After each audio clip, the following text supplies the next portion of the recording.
What's up guys, welcome back to my channel. Today I am with a very honorable friend Ali Fahad from Nigeria. He came here about 2 months ago, right? Yeah, of course. Yeah, so inshallah we're going to talk about settling down into Turkey, about how he got into his dormitory, how he got his SIM card, how he got his Ikamet, how he registered into university, all those things you need to do to settle down into Turkey. I believe most of you will be coming around in September. Some people have even received their flight tickets, right? We have that friend from Nigeria who will be coming on the 17th. I also know someone coming on the 6th. I know someone on 11. On the 11th, yeah. So I believe this video is now due, inshallah. So let's start with Ali Bey. Ali Bey, nasılsınız? İyiyim. Teşekkür ederim. Siz nasılsınız? Alhamdulillah, is teşekkürler. We're speaking Turkish now because Ali Bey now has his JBRE certificate. Alhamdulillah. Yeah, so you were admitted in 2020, right? Of course. You started your studies I started my studies online, of course. Online. So you guys did your A1, A2, B1, B2. B1, JBR online. And even C1? Yeah, of course. That's good. But some people did C1A. Here? But my university was first with it. Which university is that? Yildirim Beyazıt University. Dilmar. Dilmar, nice. So which department are you? I'm in Islamic Limler faculty, Islamic Science faculty. So you are studying Islamic science? Of course, inshallah. Inshallah, mashallah. By the way, this guy is a professional in Arabic, you know, so... Okay, so what dates exactly did you come here? I came here on the 20th of June. Yeah, that's about 2 months ago. Yeah, of course. Okay, and how has it been since then? It's been cool. Turkey is a very good and beautiful country. Actually, the people here are hospitable, of course. That's good. I'm glad you have a good impression. You came on the 20th of June, right? Yeah, on the 20th of June. That was in the morning or afternoon? In the morning. In the morning. Yeah. Did anybody pick you from the airport? Yeah, when we got to Istanbul airport, though, we saw no Turkiye Burslari authorities there. Then we found the next flight by ourselves. They now go to Ankara airport. We found Turkiye Burslari authorities there, and they picked up from there and they put us in a bus to our dormitory. How many of you? We were like 8. 8? On the 20th of June. From Nigeria? No, not from Nigeria. Some people from Ghana, some people from Kazakhstan, different countries actually. That's good. One thing you guys should note is that wherever you're coming from, your flight will be coming to Istanbul, okay? If you are not studying in Istanbul, you have to move to your city. That means you have to change flight at Istanbul. Okay? Transit. Yeah, you have to do a transit there. So please note that you may not find any official from Turkiye Burslari, like Ali has said. You have to read from the boards in the airports, or if possible ask. I believe, yeah, people say nobody speaks English there, but you'd definitely find one or two if you're lucky, inshallah. I remember when I came here, I had just 1 hour to change. 1 hour seems like a lot of time, right? But trust me, by the time I got down from the plane, and that airport is so big, and I was almost late. In fact, I was the last person to enter the plane. Alhamdulillah, I didn't miss my flight, but I have friends who missed their flight because they didn't know, or because they couldn't figure it out from the bus like that. Anyways, you got here in the morning, right? Of course, yeah. Alhamdulillah. And where did that bus drop you? The bus dropped me exactly at my dormitory. I have a dormitory. Was it like this Ego autobus? No. It's like a hotel bus, like a private bus. That means they chartered it for you. Exactly. That's good. So when you go to your dormitory, how did you register? What did you have? There's a document that I downloaded from the Turkiye Burslari website, TBS website. It always give me information about my dormitory. These documents, passport, international passport, and Kabul Maktub, I think. Okay.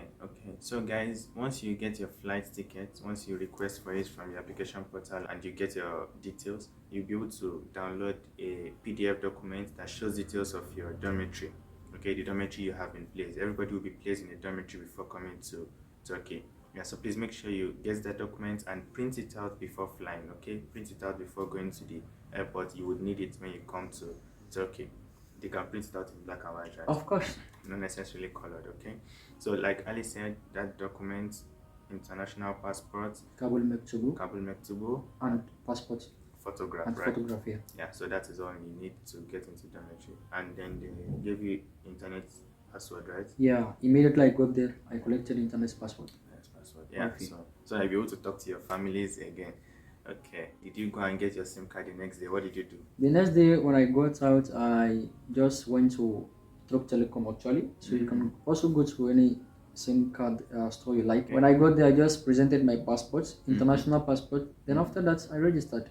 Oh, it was very easy. How much was the SIM card? 125 when I registered. But it's going up little by little. Some of my friends did 150, some of my friends did 160, and some even did 200.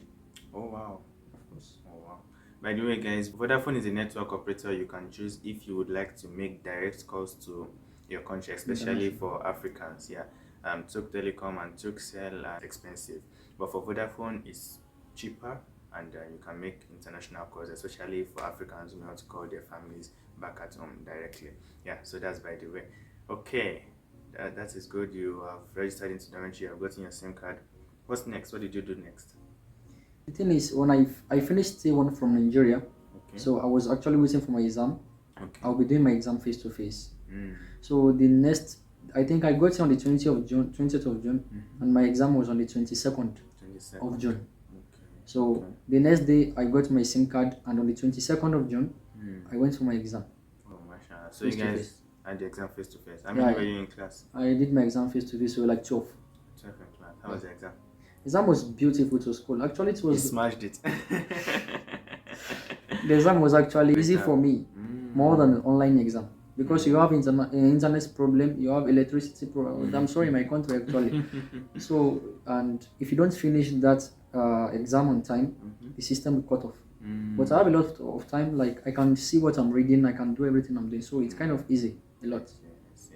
Let's hope that we resume it face to face this September, inshallah. So came on the 20th and you did your exam on the 22nd. Yeah. C1 exam is a difficult exam, but alhamdulillah, you didn't have any problems. Alhamdulillah. Alhamdulillah. After that, I know the comment problem now comes up, residence permit. Yeah, of course, actually. So please explain to us how you got that. Your friends, they will be urging you to register for residence permit, but I would advise that you get your Salik Sigortasi, which is health insurance provided for you by YTB, by Turkiye Burslari. If you don't have this your health insurance, I would advise that you don't go and register for Ikamet online. You don't apply for it online. Because if you register for Ikamet without having your Salik Sigorta, your health insurance, they won't issue you the Ikamet. But if they eventually issue the Ikamet, the number that will be on the Ikamet, I mean the Kimlik number, the identity number, is going to be different from the one YTB sent you. Okay, let me make this clear, guys. Before you come, YTB Turkiye Burslari would have sent you an identification number, a foreign identification number. It usually starts with 99.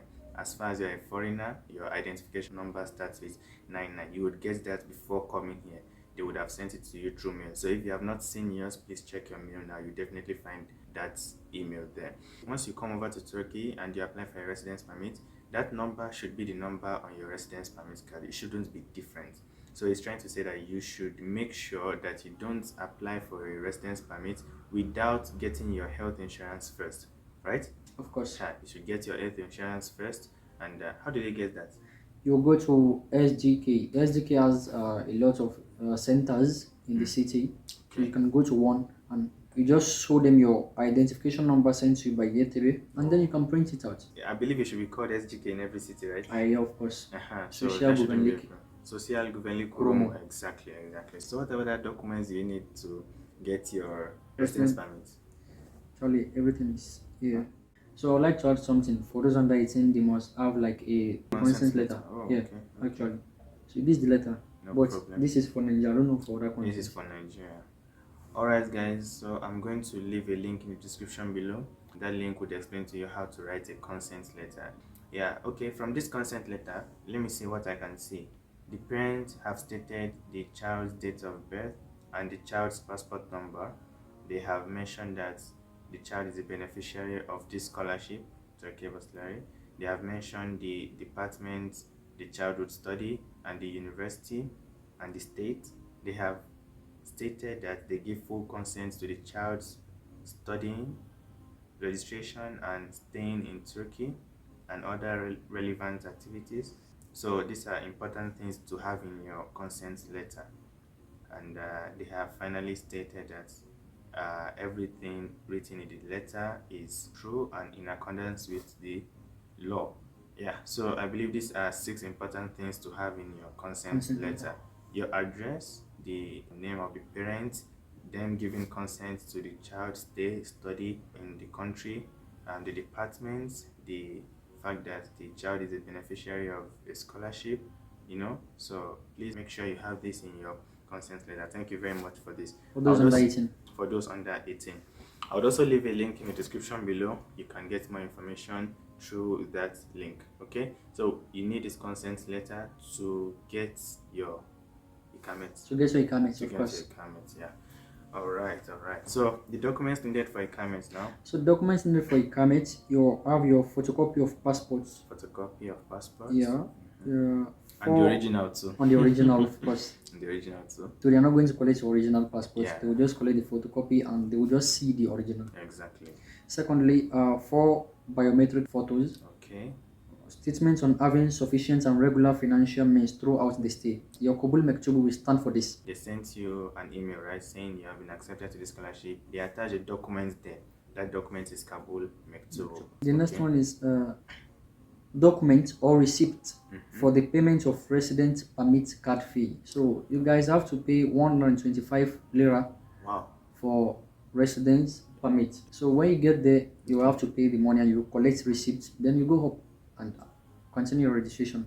Valid health insurance. Valid health insurance. That is the one we spoke about already from SGK. Documents of residence. In your dormitory, you go meet your mudur, the director of your dormitory, and you ask from them that they should give you a document of residence. It will be stated in this document that you are residing in that dormitory. The dormitory directors already know this, so just tell them you need a dormitory document, use Belgesi for Ikamet, and they would give you the document. It's very easy. So that's it, right? So aside from all this, I'm going to add that the mail that was sent to you by Yetebe containing your identification number, print the mail out and take it with you.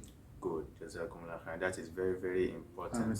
That is very, very important. That's so that they will not so that they will not give you any identification number, just like they did to him. He had that problem. How did you solve it though? It's solved now actually. So I went back and I told them I want Mukemmel Belistrime. That is perfect combination. Beautiful. And in one day also? No, actually in a week. In a week, okay. I was sent another card. That's good. So you threw the old card away? No, I gave them back. You gave them back. Yeah. That's good. And what's the last thing? Photo. Did you mention that? Biometric, yeah. You mentioned that. Yeah, okay, 4 pieces of biometric photo. Well, I advise they take the photos here. Really? Because they have some kind of photo size. If you take a small photo size, they won't accept it. They won't accept. So when you just get to Turkey and you go to any photograph shop and you tell them you want to take a passport photograph to use for residence permit, Ikamet. So they know what to take. You see now, this is why they said you should have somebody who would update. I mean, I came here in 2019 and I think I used the photos from my country, but alhamdulillah, things have changed, That is why it's good to have him here, somebody that has done it recently. I will leave this list down in the description again so that you guys can check it, okay? Mashallah. Yeah. So guys, we have now spoken about how we got to Turkey, how we got to his dormitory, how we registered into dormitory, how we bought a SIM card, how we applied for residence permit. Has your residence permit card come? Of course. Good. Yeah. And how many years? They gave me 1 year actually. 1 year. Okay, I hope this video is entertaining and educative. If so, please click the subscribe button down there and don't forget to share with others that are coming to Turkey. About 5,000 students are coming in September, so I believe this video should get to as many students as possible, inshallah. So please guys, share it because I believe it is very, very informative. Okay, now let's move to university registration. What did you have to do first of all? Normally, first of all, you have to register for Tomer. Register for Tomer. Okay. Then you also have to register to university after Tomer.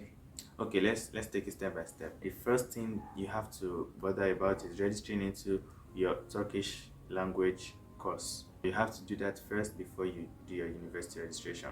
To register into Tomer, what are the documents needed? The documents you need to apply for your Tomer, your language school, is your Kabul Mektubu, that is your offer of scholarship, your acceptance letter. Then the letter that will be downloaded on TBBS portal, uploaded by Yetebe, which is specialized for Tomer. Okay. And the last one is your passport, international passport, and also passport photographs. Passport photographs. I know some schools don't require passport photographs, but please just have it with you. Like we have said before, you can come over to Turkey before you take your passport photographs. Yeah, that's better. Okay, so once you do that, you are now registered into TUMER. Now, university registration into your department. Once you come here, you have to register to language school. That one is sure for everybody. But for some schools, for some universities, for some departments, you need to also register into that department. While for the rest, you have to complete your language school first, and then you register into your department. So I would suggest you guys make inquiries on this when you come here, okay? Because that's the best way to go about it. Make sure you ask. You go to the International Student Office and ask them what you have to do. Is it that you register to both language school and your department, or you register directly to language school? Once you're done with that, you register to your department.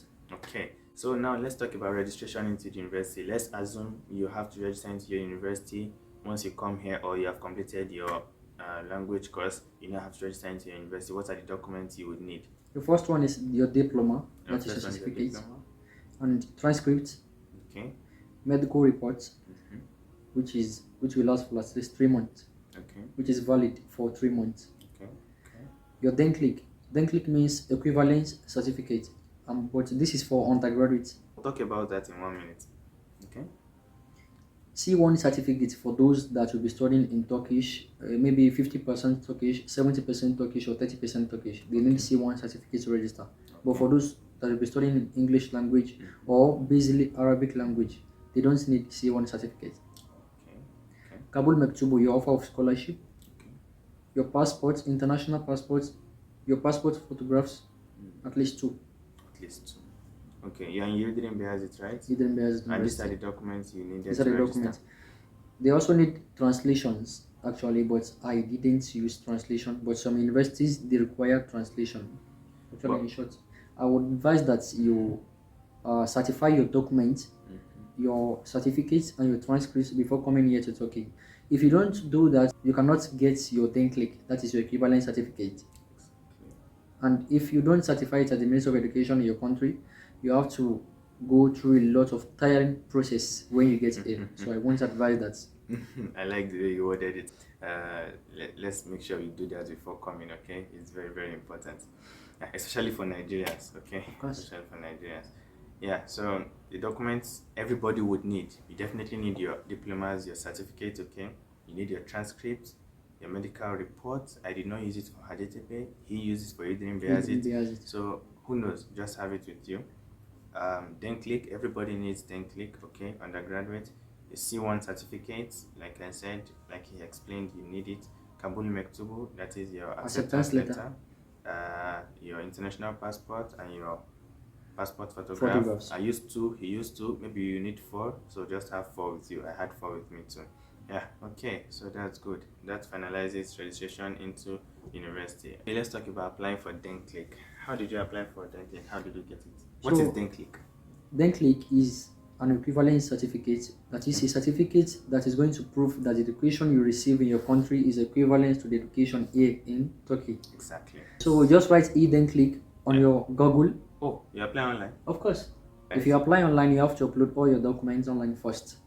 Your certificates, your transcripts, your passport photograph, your international passport, even your visa page. Oh, mashallah. And also, if you have your translations with you, you can also upload that. Okay. After you have your appointment, then you go on the appointment date and you present your document to them. Then after that, you can print your Denklik out on the same application portal. Oh, you can print up an application portal. Just go home after you show them documents. When they check your documents, if they see that your document does not have the certification or the identification of the Ministry of Education in your country, they won't accept it. That is why it is important for you to certify it. Yeah, I remember some of us did not certify it before coming here, so they had to go to the embassy to get it done. I know they went through a lot of tiring processes, so please guys, just do it. But if you have not done it and you're already here and you're watching this video, no problem, there's always a way out, even if it is tiring. Alright, so what else we have to talk about? When you came here, did DTV pay you instantly? A lot of people ask that question. So when we came here, actually, ETB did not pay us instantly. You gotta wait for at least a month. A month. At least a month. Some people, they waited for 2 months. Most of my friends, they waited for 2 months, but I got my money after a month. For example, I came in June. I waited until August before they paid me money for July. Oh. Then after a month or so, they paid me money for June. Okay. That is 2 months. Okay, that's good then. So how much do you advise them to bring when coming? How much did you bring? There is a guide, a PDF guide, which ETB has already presented for the students coming. So it is written clearly there that you should at least bring $200 with you when you're coming to Turkey. Equivalent to $200 in your currencies. Almost equivalent to 1,600 lira. Lira. That means you are, indirectly bringing the money of 2 months. 2 months, of you course. are bringing it with you so that if at all it takes 2 months before they pay your money, you'll be able to have something to sustain. And also, if you want to translate your documents, you have to pay for it. But the Denklik is free. The Denklik is free. And you have to pay for Ikamet also, and all those things, feeding. And also you have to buy soap, you have to buy SIM card and so on. When I say feeding, I meant afternoon food. Afternoon food. Yeah. Although food is cheap in the universities, right? Of course. How much do you pay? Just 2 lira. Just 2 lira. In my university, I pay 2.85. In Gazi, is it about 1.9 or something? Yeah. It's cheap in the universities. If you're in the campus, you can eat lunch at a very, very cheap price. But if you go outside, you probably need minimum of 10 lira, to buy shawarma. Yeah. How did you open your bank account? About the bank account, when you get a ETB is going to open a bank account in your name. You don't have to rush, but there are some people that rushed to open a bank account without them being informed by ETB. So, but actually the first problem. So you are going to wait for ETB to open a bank account for you, and Vakif Bank is going to send you a message. And you go to the nearest Vakif Bank, and you take your Kabul Mektubu. Also, you take your residence document received from the director of your dormitory. So then after that, your passport. Just know that there's nothing you want to do here. You need your passport. You need your passport, of course. Always have it with you when you are going for anything registration. So that was all you did, right? Of course, yeah. How long did it take? 1 day? 2 days? No, actually, when I go to Vakif Bank, then it takes just like 30 minutes, and I filled some form I signed in a lot of places. You sign a lot. Of course, yeah. You sign a lot, okay. And that was it. Did you get the card instantly? Yeah, instantly I got the card, yeah. Okay, mashallah. So the point here is to be patient. Yeah, in Turkey you need to be patient, and you need to read a lot. You have to make sure you have the right information with you, okay? You cannot just do things based on what you think is right. Honestly, you just have to ask and read online and make research, like check very well, ask people. It's not as if you can't ask me, but I did mine in 2019 and a lot of things have changed. Now that he's telling me, I'm just surprised, like, wow, so alhamdulillah that I have him here today with me, and I'm glad we made this video. Okay, so I think we're going to start wrapping up gradually. What else do you have to say? What's your advice to students that are coming? You've been here for 2 months. What do you have to say to them? How has it been for you? Do you have any nice experience or stories you want to share with us? Of course. So firstly, I congratulate the students, the scholars coming in September. It's a great pleasure and opportunity for you to study in Turkey. Turkey is a very great place to study in. So when you get here, I'm going to advise you to always do things patiently. Don't rush and don't get angry. Just be calm. Like, so I know, right? Someone will piss you off, like, it's normal. Someone will piss you off on the road, in the metro, in the bus, and so on. But just keep quiet and be calm. Just go on and do your thing. They are hospitable here. You will find them, like, if you need something, they are going to help you with it. Just go to them, try to speak with them, and use a Google Translate, because most of them can't speak English here. So just speak with them. You have no problem, actually. Just walk normal, be patient, don't be angry, and ask a lot. Ask a lot of questions. So if you're lost on the road or you need anything, maybe you're going on the road, just ask the policemen. They are ready to help you. Yeah. Policemen or those men standing in the security posts. Exactly. So please, thank you very much. That, you see, it may sound like basic advice, but trust me, it's very valuable. I mean, if you hit to his advice, you would actually find your stay here more peaceful. So I need to add something. When you get here and after you register in your Tomer, please don't miss class. Just try to go to class every day, try to do your assignments, try to do everything, study. Even if you be studying in English language, though it's compulsory for you to do Turkish. So try to learn the Turkish with your full, put your full time in it. YTB is like Turkiye Burslari is monitoring every step you take. So if you miss class, you may have problem. It's not as if you can't miss class at all, but at least 5 times in a month. 5 times in a month, right? Yeah, 5 times in a month. Okay. So yeah, this was a very long session. I think we spent over 30 minutes. I think so. So I believe this was very educative for you guys. I hope you would follow the rules and the way Ali has explained everything to us. And I believe, inshallah, your road will be smooth here. Inshallah. Inshallah. You know Açık olsun. Açık olsun, yeah. I translated that from Turkish. All right. So that is for today, guys. Special thanks to Ali and special thanks to our cameraman. It's a pleasure. Inshallah, I would like to continue like this to speak to people who have been here, or people who are new here, or people who have graduated from here, and we, go deep like this. We get more insights from them. It's always better that way. Yeah, so it's been a long one and I believe you guys enjoyed it. If you did, please don't forget to subscribe, like the picture. Don't forget to like the video, subscribe, and share with friends, inshallah. That's it from us today, guys. Thank you very much and see you in the next one. Bye bye.